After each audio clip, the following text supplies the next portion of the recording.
Our schools here in Florida are both terrible and wonderful. Fourth grade reading and math scores, first in the nation. It's no wonder Florida now ranks 40th in education. Our schools are also both terribly underfunded and gushing in cash, if you believe all the ads you see on TV. When Rick Scott became governor, he subtracted more than $1 billion from local public schools. And now, our highest education funding ever. Rick Scott failed our kids. Yes, Senator Bill Nelson says our schools have suffered under Governor Scott, while Governor Scott says they've thrived under his leadership. Now, here are the facts that put those contradictory ads in context. When Rick Scott became governor, he subtracted more than $1 billion from local public schools. That is true. Governor Scott did in fact slash public school funding by $1.3 billion his first year in office, and he wanted to cut more than $3 billion. He took a lot of heat for that. Restore the cuts! Restore the cuts! But the context here, Governor Scott slashed school funding during the Great Recession when tax collections had gone down and the state budget had cratered. As the economy improved, Governor Scott began restoring cuts to K-12 education. And along the way, he also froze college tuition and reeled in the spiraling cost of prepaid tuition.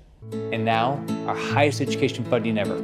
Well, in terms of total dollars spent on the state's contribution to K-12 education, that is also true.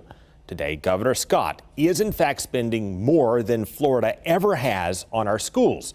But to Senator Nelson's point, our population and therefore the number of students has also grown.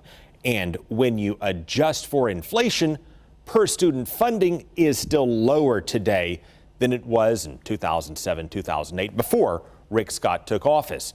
Superintendents have also noted much of the spike in school spending this year was redirected from academics to school safety after the mass shooting in Parkland.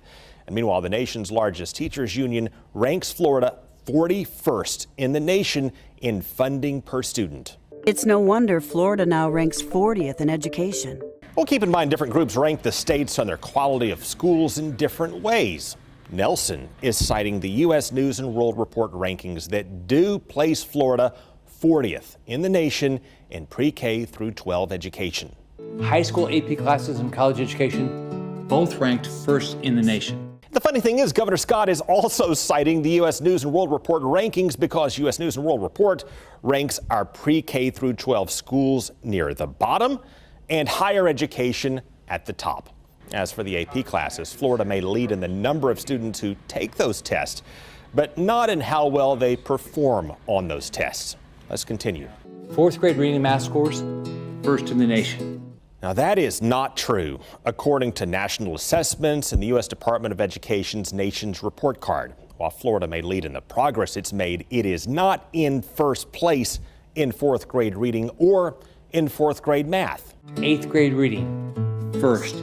Yeah, in the overall rankings, Florida does not place first in eighth grade reading either. The states in dark blue perform better than Florida, and the 23 jurisdictions you see there shaded in blue as well are also on par, roughly equal to Florida. That would put us around the middle of the pack across the nation.